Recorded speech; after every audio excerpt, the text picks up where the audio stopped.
Good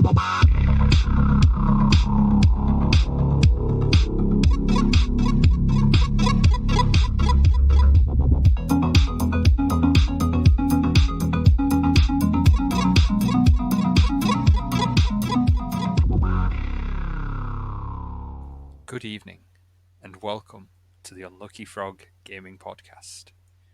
You're joined by your keeper tonight, Thomas Mannering, and our investigator for the evening, Josh Hartley. Hello Josh. So, as promised... That was spooky. Right? I'm a scare. I'm a scare. As promised, tonight we will be playing the new Chaosium solo adventure, Alone Against the Tide. Mm-hmm. Josh and I have had a quick catch-up beforehand, and Josh has made his character. Now, when you're playing this on your own, it does actually talk you through making your character as it goes, but in the interest of you not listening to me and Josh talk numbers, we skipped that. So Josh, would you like to tell us about your investigator for tonight's session? Yes, Tom, tonight I will be playing the part of Professor Holcomb Fernley Whittingstall, who some keen-eared listeners might recognise that name. He is in actual fact the character that I play in our regular Call of Cthulhu campaign. Yes, indeed. My headcanon is that this is either an earlier adventure of his before he met up with the rest of the gang, or if it goes horribly wrong, it was all a dream. Okay, so without further ado and further consequence, we're going to dive into Alone Against the Tide. Ooh. The sun sinks low on the horizon as you board the ferry headed across the lake to Esbury. As you set foot on the boat, the ferryman greets you with a wide smile and a cheery wave. He stands by the gangplank as you pass, welcoming the other passengers as he removes his cap to scratch at his balding head. His pudgy figure fills his well-worn suit. He looks a little awkward, but he seems rather a pleasant sort. Leaving the man behind you, you take a seat towards the prow, your eyes fixed on your destination. You settle into a seat with your thin briefcase resting on your lap, noticing that the rest of the passengers are likewise getting comfortable for the short trip across the lake. Glancing around, you catch sight of the ferryman entering the cabin. As you sit patiently and wait for the engine to come to life, you listen to the sounds of idle chatter around you. You look out across the water and notice a thin fog beginning to form over the surface of the water as the temperature drops with the approach of night. After a few minutes, you hear the engine sputter into action and the ferry lurch forward. The conversations around you continue as the ferryman joins you all on deck. You can't help overhearing most of the talk, though it's surprisingly banal. It's a good word. There are almost a dozen passengers on the ferry. Most of them are simply looking to spend their money during their weekend in Esbury and to enjoy the various shops and leisure activities the lakeside town has to offer. Many of the passengers seem to come for money, as is common in Esbury. You notice a strange look from one of the women in the group. She has a full figure and brown hair and eyes, and she seems to be looking you over, admiring your features. So it's at this point, if we were running this verbatim, that you would generate your stats. Okay. But in our very Blue Peter-esque fashion, we already prepared that earlier. Here's Yen we did earlier. So we move on to the next bit. The woman clearly sees something in you that she likes. Perhaps it's the looks, or a glint of intelligence in your eyes. She gives you a sly wink before turning back to her companions. You likewise turn your attention to the rest of the passengers. Sitting apart from the general crowd are two men in dark, well-tailored suits, whispering quietly to each other. They have unamused expressions on their faces, as if they don't seem pleased to be here. Perhaps they're on business. Noticing that you're sitting alone, the ferryman approaches you and stands over you with his characteristic smile. You notice he's missing a tooth in the upper left corner of his mouth. His eyes are bright as they light upon you. Good afternoon. You look a bit lonely there, friend. What brings you to Esbury? And it's at this point that you would determine your career, which again, we have done beforehand. Now, interestingly, depending on what career you've chosen, it takes you to a different page. So perhaps it's going to have some impact. Oh no. Is this the bit in the Choose Your Own Adventure book where, like, as described in last week, it's like a go to page 27? Oh, no. You chose Professor, you die. Yes. Don't go into academia. You mentioned the passing of a distant colleague in Esbury and how you've been sent by Miskatonic to recover his work and bring it back to the university. The man sighs and nods slowly. Ah, you mean Professor Harris? Real shame what happened to him. Always seemed like such a nice man. Officer Powell says they're still cleaning up the mess at the professor's place, but some of the more valuable bits will probably be at the estate sale tonight, if you're really wanting at it. The man looks down at his hands for a moment, and then back as he extends one your way.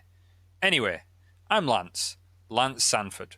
Pleased to meet you, but I wish it were under better circumstances. So, Josh, you now have your first choice. Ooh.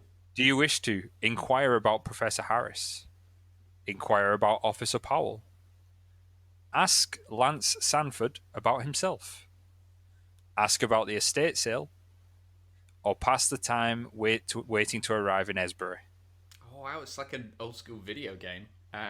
I want to make further inquiries about Professor Harris, please. Professor Harris. The ferryman raises a questioning eyebrow at you. Professor Harris? I can't really say much. I didn't know him all that well, but he seemed like a nice guy. I was sad to hear that he died. You gently press for more information about his death. Sanford frowns, but answers, Officer Powell says it's suicide. I'm inclined to believe him, but Professor Harris seemed happy enough to me, more than content to relax in Esbury like anyone else. In between his studies, of course. Ancient Indian history, I think it was. I had a coffee with the professor a few weeks ago and he talked my ear off about it. I couldn't understand half of what he said, but he was quite excited by whatever it was. You exchange a few more pleasantries with Sanford, before he goes off to finish guiding the boat into port. You pass the time in casual conversation with the other passengers and observing the scenery. You note the tall pines and sloping hills along the lakeshore around Esbury. These features, and the small town beyond, are just visible through the growing mist, but squinting helps you make them out to your satisfaction. In time, you arrive in the pier at Esbury, grateful to be off the water. You take your first steps onto the pier with the rest of the ferry passengers, trying to get your land legs once again. The passengers still chat casually as they walk off to their destinations. You note one last little flirty wink from the full-figured woman as she struts along confidently behind the women accompanying her, and you feel the two dark-suited men push past you at a brisk pace, nudging you out of their way. Sanford gives you one last wave and a smile as he begins tending to the old rust-stained boat that is his pride and joy. The last light of the sun is fading fast, and the fog is growing thick across the water now. The night is still young, but you would rather not be wandering around in the dark and fog of a town you're unfamiliar with. Taking in your surroundings, you see a sizable crowd jockeying for entrance into a lavish, modern-looking building along the lakeside. A folding sign sits out front, illuminated by a lantern. The words, "Estate Sale Tonight," are written in large, bold letters. While it seems to be the main attraction, you could also seek out somewhere to stay for the night and set about your work in the morning. So at this point, you will calculate your secondary attributes, which again, we've already done. Mm-hmm. So, do you wish to visit the estate sale, or do you wish to go and find somewhere to stay for the night? I want to find somewhere to stay first of all. Hopefully that won't take us too long and we can get to the estate sale where I can splash my cash. All right. While the estate sale seems interesting, you would feel more secure with a roof over your head for the night.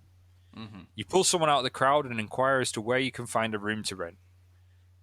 You're directed a few blocks into town to a modestly priced hotel a few buildings down from Esbury's police station. As you enter in from the cool night air, you're greeted by the heat of a roaring fire. The small front room feels stuffy and cramped. The bulk of the space is dominated by the large service counter, behind which sits a wiry-looking wisp of a woman. She turns her wide eyes to you and asks your name, then quotes you a price that's more than fair. With the Oh wow. transaction complete, you haul your thin briefcase up the stairs, unpack it, and settle into your room for the night. You wake in the morning, grateful for the rest. You rise from your bed and take in the modest surroundings that make up your room.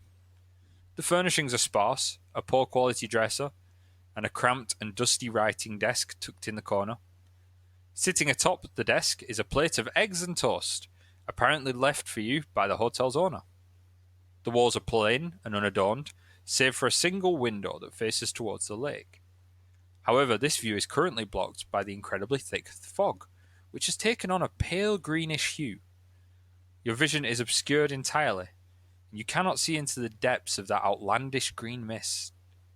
You also notice your personal belongings placed around the room, exactly as you left them the night before. Well, that's reassuring. Although I'm a bit freaked. Like, I don't know, was this normal back in the day? But like, the hotel staff have just came into my room and left my breakfast while I was sleeping. It's a very That intimate hotel. that seems a bit weird. Probably not as weird as like the pea green fog, but No, you know, swings and roundabouts. fog never signifies anything in like the horror genre. Not at all. So, after getting dressed and eating the modest breakfast set out for you, you're ready to begin your day. You take a moment to consider what that means to you. Your mind turns to Professor Harris. If you're so inclined, you might be able to investigate the circumstances of his death further. Considering that you don't have his widow Amelia's address, you would have had to start your search with the official report filed with Officer Powell at the police station. Alternatively, you could take this free time to look through your belongings and examine any items you might have. The hotel owner has been in your room, so a check of your things might be in order. Or perhaps you have some other reason to look over your possessions. Finally, if you feel your business in Esbury is concluded, you can always try and find Lance Sanford at the ferry. Wow. Okay. Yeah. Done right, here. Cool. Yeah. We're good. I'm good. I mean, to be fair, like us knowing that this is a horror story, that's the smart decision, right? You would think so. However, I'm here. I've got a job to do. I need to collect these possessions of Esbury, so I guess I'm looking further into his demise. So you're going to the police station. Yeah. Okay. You step out into the greenish mist. You feel it clinging tightly to you as you make your way the short distance to the police station. Upon entering the small brick building, you're struck with an immediate sense of claustrophobia. The walls here are uncomfortably close together, and the space is tight. Crammed into the tiny structure are a large desk, several filing cabinets, and a few chairs. A closet-sized holding cell with iron bars sits at the rear of the room. Behind the large desk is Officer Powell, smoking a cigar with his feet propped on the table. Good man. Coat, I like this guy already. His coat is unbuttoned, and his hat lies on top of a stack of papers next to a battered old revolver. He opens one eye and frowns at you, sighing through his cigar as he straightens himself up to make himself look presentable. If you're bothering me right now, I'm going to assume this is important. You mention that you would like to see the police report for Professor William Harris's death, to which he replies with a snort, "You have no business dealing with that, and even if you did, this is my jurisdiction. Shove off and leave me in peace." He doesn't seem cooperative, but perhaps you could convince him that you have some special circumstance that warrants you looking through his files. So, Josh, I need your first check of this evening. First dice roll. I need you to make me a fast talk roll to try and talk your way past this police officer. Oh, yeah. 5%. So what do you have in fast talk? 5%? 5. Okay, so roll those D percentile for me and let me see what you get. Awful. 46. 46. Do you want to spend 41 points of luck to make that a I think pass? I think I'm all right. Okay, so we're going to move to... you failed the roll, so we go to a different section for the failure. You die. No. You try to convince the officer that you have a particularly good reason for needing access to the files, but he simply doesn't care. Scram, stranger, you're ruining my smoke. If you want to dig at the dead guy, go bother his widow. Her place is over on the north side of town, right next to the church. What a Can't damn diligent well police miss it. officer. Go pester this poor woman who's in mourning. And while you're at it, bring me more pictures of Spider-Man. So Officer Powell will be no more help to you at this time. Do you wish to go to the Harris household or return to the hotel? I will go to the Harris household, please. Okay. You walk into town towards the Harris address. Even knowing the location, it's difficult for you to find your way due to your unfamiliarity with the town and the density of this peculiar green mist. I'm sure this isn't a smoking gun at all. No, Chekhov's gun. That's the word I'm looking for. Chekhov's gun, yeah. As a result, it's some time before you arrive at the Harris house. As you approach the building, a man steps out of the fog, blocking your path. He is young and thin, with rather angular features and a faint hint of a mustache atop his lip. He's dressed in a dark suit and stares at you from beneath a flat cap. You're an unwelcome surprise. I don't even know what you're looking for, but you won't find it here. Your eyes betray you as you glance at the Harris house. The man scowls visibly. Why don't you leave the poor widow alone, you creep? If you want to bother her, you're going to have to go through old Joshua here. Capiche? So this guy's called Joshua. He is. His hand brushes beneath his coat as if searching for something. But then he stops himself. He pauses for a moment, looking you over once more, before spitting on the ground at your feet and turning away. So, do you wish to call out to Joshua, make your way into the Harris house, or heed his warning and return to the hotel? I think I'm getting a lot of prompts to return to the hotel. However, I'm going to call out to him. You call out to Joshua. There can be only one! Yes. Mortal Kombat! You call out to Joshua to explain himself, half expecting that he will simply brush you off. Surprisingly, he turns in your direction and steps towards you. As Joshua moves closer, you can once again make out his features despite the fog. You can see now that he is visibly red in the face and his eyes are bloodshot. He is clearly livid. His hand darts beneath his coat and re-emerges holding a Colt M1911, which he points directly at you while speaking in an agitated manner. What the hell is your problem? I threaten you and you come back for more? Do you have a death wish? Leave Amelia alone. I've been about this for far too long for you to wander into town and ruin it for me. He shoves you back and levels the gun at your face, looking you dead in the eyes with sweat across his brow. He grits his teeth, panting and huffing for a second, before holstering the gun and bracing himself against a nearby building. Get the hell out of my sight! If I have to look at that goddamn face of yours for one more second, I'll put another hole in it. You see no reason to further provoke Joshua, and you hurriedly leave him where he is. Do you press on to the Harris house, or return to the hotel? What a rude guy! It's these Joshuas, man. I'm Josh. Well, no, strictly speaking, I am Joshua, but I hate being called Joshua. Why did I tell you that? So I can call you Joshua almost exclusively going forward. No, please don't. I'm here. I've got a job to do. I'm going to go to the Harris house and speak to the professor's widow. Okay. Despite Joshua's urgings, you feel compelled to speak to Amelia yourself. You approach the front of the house and take note of your surroundings. The house's exterior hints at wealth of the occupants, but then again, so do most places in town. Directly across from the residence is a small church, whose religious iconography seems to have inspired the Harrises in the design of their own home. A bronze cross hangs over the front door, and decorative columns line the outside walls of the two-story house. All in all, the architectural style is somewhat baroque, complete with a pair of carved angels lounging beneath the eaves that are just visible through the strange haze. You knock on the door and wait in the mist for a few moments, hoping for someone to hear you. Eventually, much to your relief, the widow Amelia answers the door. She's wearing a bright red dress, which accents her deep crimson lipstick. She appears to have taken great care over her appearance. She flashes you a smile and invites you inside the house. It opens into a large foyer, and you see various crates and bundles stacked high along the walls. Just selling off a few of the more common things. Mind the mess, the porter hasn't come for it yet.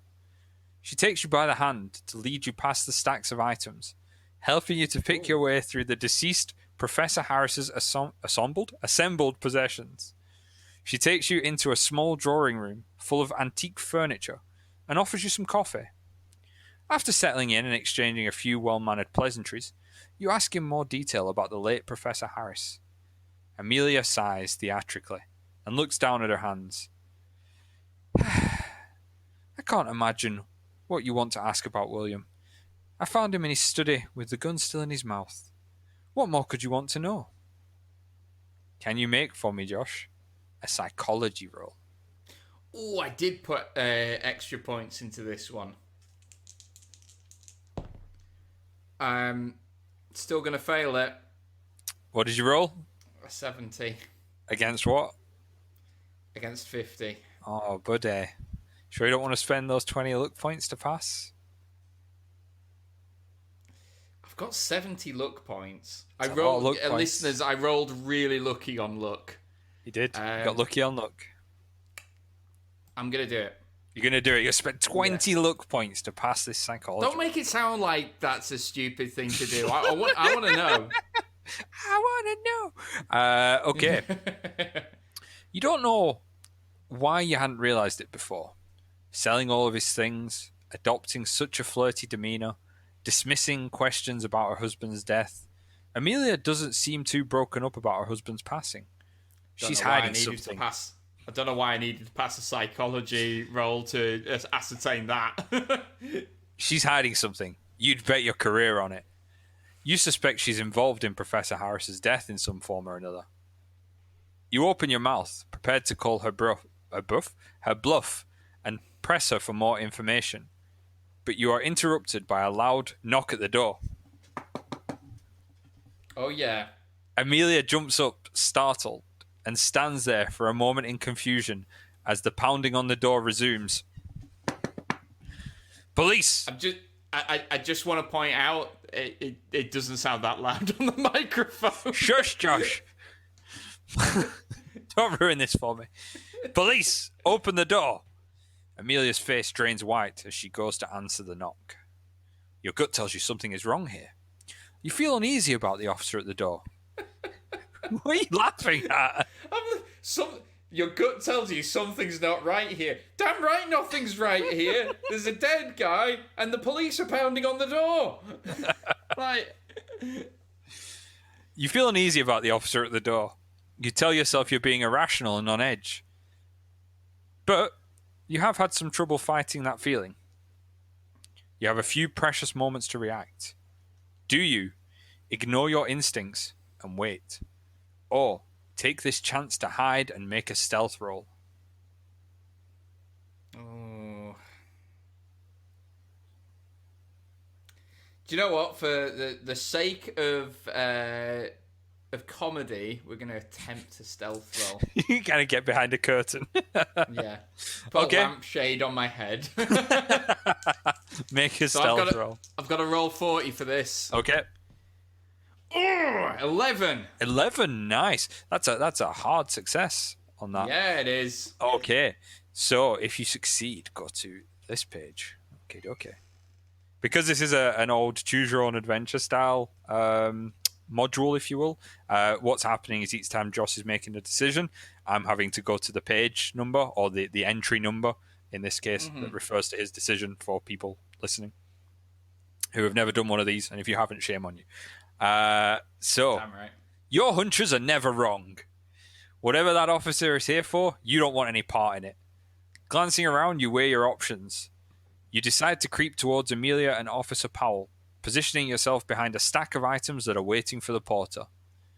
Neither of them seem to notice you as they rush past your hiding place, giving you a clear line to the door. Alternatively, Now might be a good time to explore the house. While there is risk of discovery, it's not as if you have anything to lose by snooping around somewhere you weren't supposed to be. For a brief moment, Well, that sounds wrong. for a brief moment, your gaze wanders to the staircase opposite the entryway. The bedrooms and study are likely up there, and you might be able to find some valuable information. So, Josh, Professor Holcomb, do you attempt to make your escape, or do you explore upstairs? In for a penny, in for a pound. Let's go snooping around this widow's house. Okay, I'm a good guy. sure. You turn your attention to the set of stairs opposite the entrance.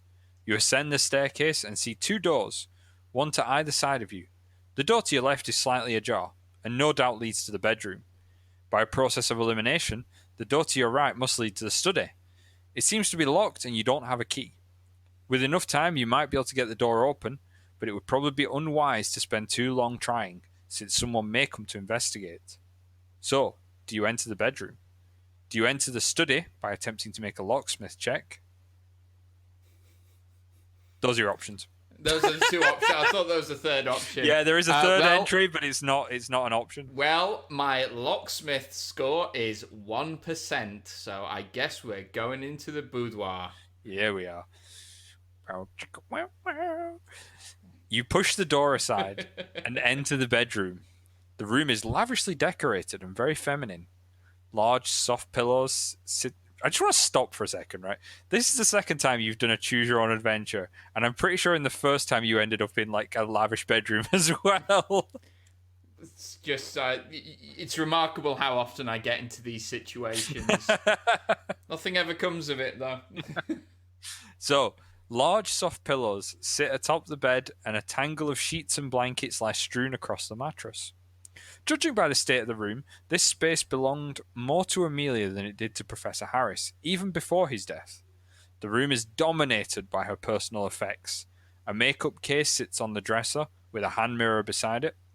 The door to the closet is open, and racks inside overflow with various dresses and fashionable outfits. The clothes belonging to the late Professor Harris take up a small and innocuous corner of the closet, pushed far to the side so as not to get in the way of Amelia's things. The most surprising find you stumble upon is a small pile of discarded men's clothing next to the bed. It seems to have been left there recently, and given the difference in style and size to the men's clothes in the closet, it's pretty clear that these don't belong to Professor Harris. Drama. Oh. Your suspicion is confirmed when you see a photograph of Joshua on the nightstand. There's also a half-empty bottle of whiskey there, with two glasses sitting next to it. You also happen to notice a safe built into the wall, just behind the nightstand. A combination lock keeps it sealed, though if you were inclined, you may be able to crack it. There's little else of interest in the room. Do you attempt to open the safe with a locksmith roll, or do you leave the room? I'm going to take a swig of the whiskey and then I'm going to leave the room. I'll allow it. You turn around and leave the door closed behind you. Looking down the stairs, you realize you're not alone. Dominating the entryway is Joshua, red-faced and furious. He has a gun in his right hand, which he quickly aims in your direction. This guy's so trigger happy. You have just a second to hit the ground before he pulls the trigger. Perhaps your reflexes are fast enough. Josh. Oh, no. I need you to make a dodge roll. So this is half of my dex of 50. So I need to roll a 25. 23! Ugh!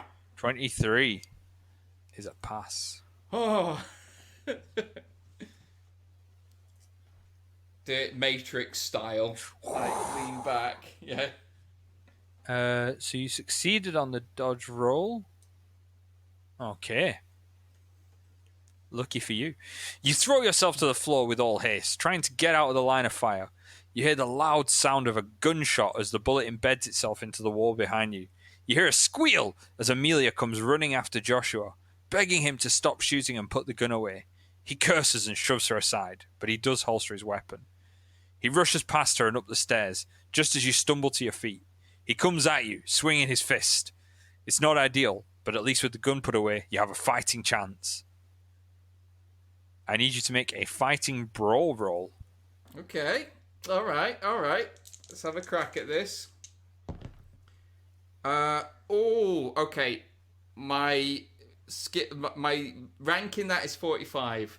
I rolled a 49 there, so I'm going to spend 4 points of luck to equal the 45. Okay. Another 4 points of luck are gone. Your luck is running out, my friend. But you did succeed on your fighting brawl roll, so let's go to the entry for that. The Adventures of the Young Professor. Younger.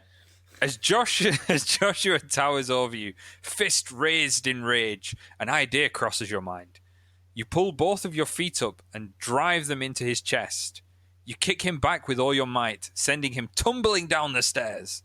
You hear several thumps and thuds as Joshua rolls down the stairs. When he reaches the bottom...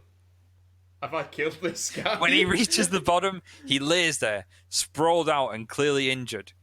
His groans betray his semi-conscious state, and you walk over to him confidently. With one final kick, you send him over the edge into unconsciousness. Amelia is mortified at the sight. She runs out into the street, fleeing the scene.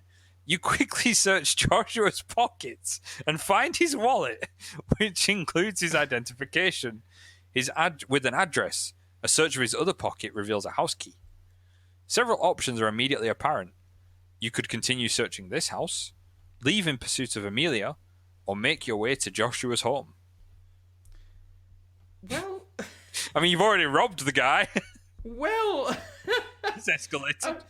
I mean, I feel like they're not the only three options available to me, really. I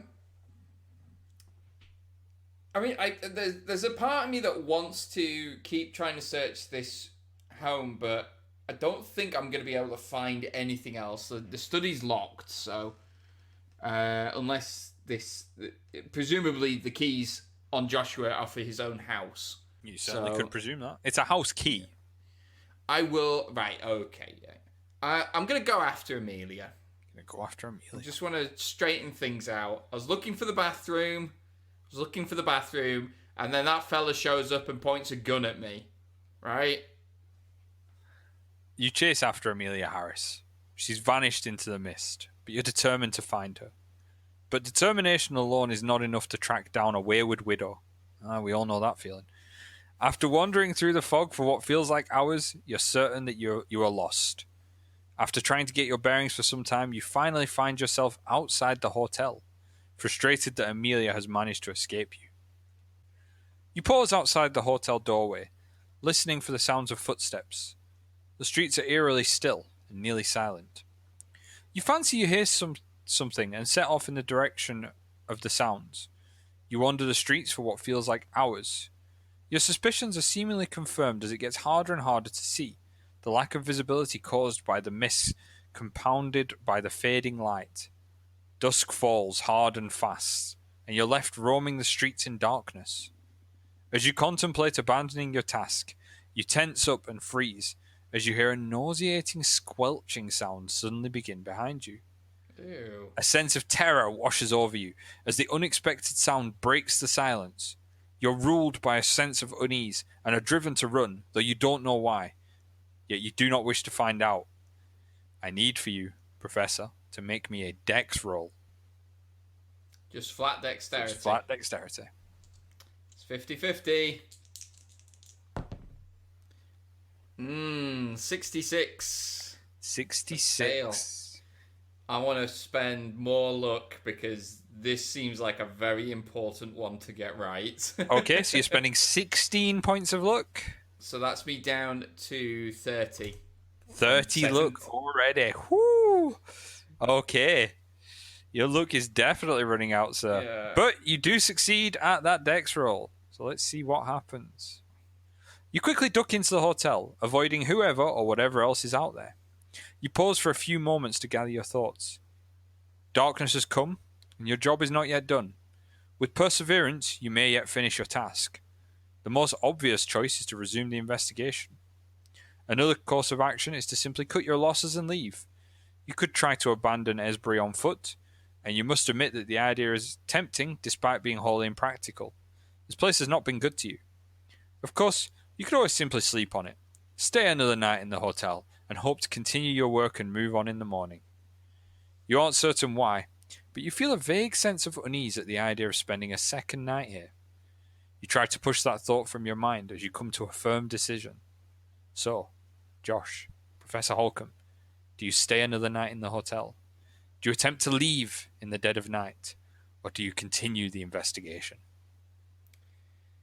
I am going to call it a night, I think. You're going to stay a night in the hotel? I think this is going to be difficult at night with thick fog and a squelching beast hunting me. Okay. So I'm going to try and stick to daylight as much as possible. Okay. You decide to put your misgivings aside and simply get some rest so that you can try again in the morning. You tidy away your things and head off to bed.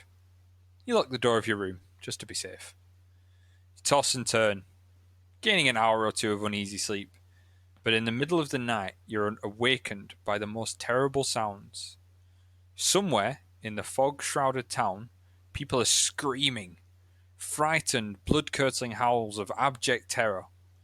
Instinctively, you rush to the window to try to figure out what the cause might be, so you're prepared for it. You stare out and see only blackness and mist. You nervously turn back to the room, assuring yourself that you're safe in here and whatever is causing the screams can't be anywhere close by. You're only able to foist this lie upon yourself for a moment, because as you anxiously pace your room, you see water seeping in beneath the door. The implications of this are not lost on you. Your room is on a second floor of the building. The rest of Esbury must be thoroughly flooded by now.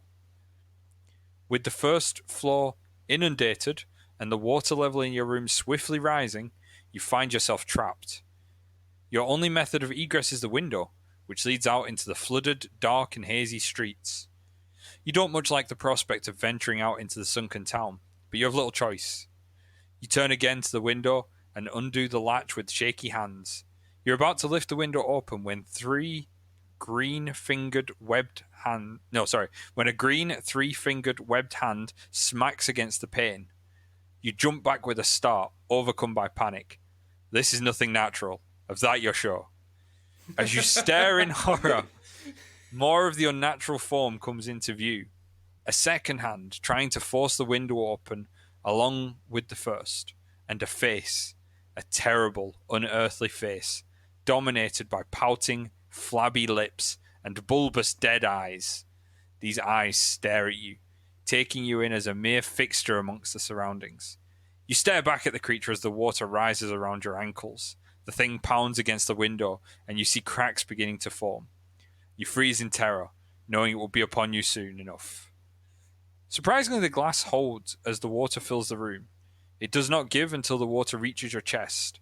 With a sharp crash, the glass breaks, and the bloated and misshapen thing squeezes into the room with you.